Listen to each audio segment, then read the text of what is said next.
Obviously, it's going to have affected everybody in one way or another, but it's interesting to see that the actual wording used by Unite is that 88% of respondents in Ocean Views spoke about poor management, poor communication with management, not helping stress levels. They didn't say anything about the pandemic. They're talking about poor communication. And this covers a whole range of things, from not having the right working conditions to not having the right professionals in place and possibly being asked to take responsibilities greater than they're supposed to. It's got to do with training, it's got to do with not having contracts. I mean, I was approached by somebody, I think it was an assistant nurse, who told me just before Christmas that this person, they and others, were working without a contract, So these are the issues. This has nothing to do with the pandemic. These are long-standing issues that have been at the core of the problems of mental health provision at all levels for many years now. Okay, now you yourself said that the government's 5-year mental health strategy covers everything. So would you expect to see those issues that you mentioned dealt with over time?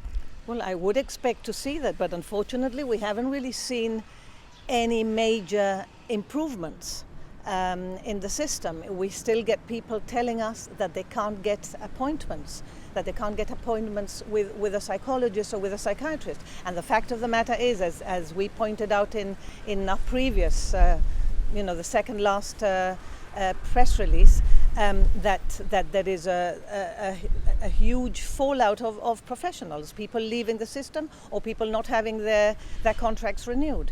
And this is a very serious situation, yes. Can I just ask you about the 111 crisis helpline?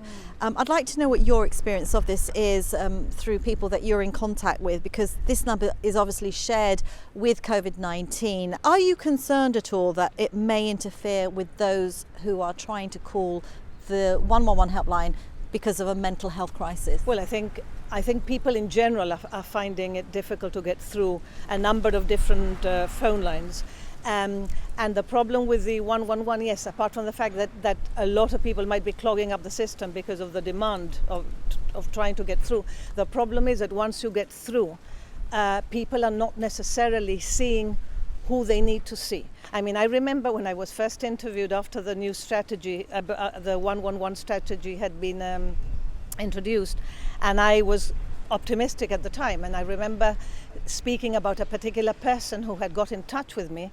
This was July last year we're talking about, who had been trying to get to see a psychologist, who had been told by the GP that they should see a psychologist from the January before.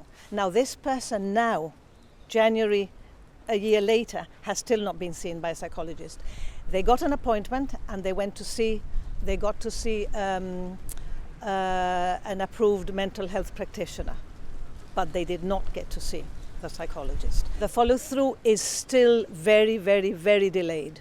We have people writing to us. There's a colleague, Mark Montovi, who works in the society, and getting emails from people who are desperate about not getting appointments. So I'm afraid that on the ground, the improvements are still not being seen by many people. I'm not saying that some improvements are not taking place, that things are being reshaped, possibly, but we are not seeing it on the ground yet.